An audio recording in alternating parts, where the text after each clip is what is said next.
Welcome to the Slop Temple. We pray this video helps. In this video, I will explain how to care for a Juhi plant. Juhi, also known as Jasminum auriculatum, is a beautiful flowering vine that can bring a delightful fragrance to your garden or home. To ensure your Juhi plant flourishes, understanding its basic needs is key.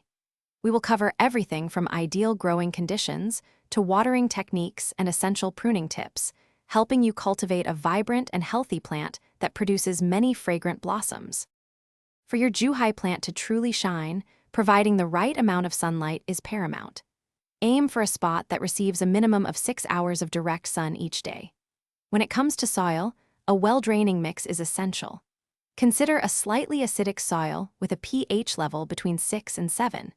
If your soil is heavy, incorporating organic matter such as compost or perlite will greatly improve drainage and aeration, fostering strong root development. Watering your Juhi plant correctly is vital for its health. Always check the soil moisture. Water deeply when the top 1 inch of soil feels dry. Avoid overwatering, as this can lead to root issues. During the cooler, less active months, you can reduce your watering frequency. For optimal growth and flowering, feed your plant with a balanced liquid fertilizer every 2 to 4 weeks throughout its active growing season, ensuring it receives all necessary nutrients. Pruning is an important practice for maintaining your Juhi plant's vigor and shape. The best time to prune is right after it finishes flowering. This encourages new growth and more blooms in the next season. Always remove any dead, damaged, or diseased branches to keep your plant healthy.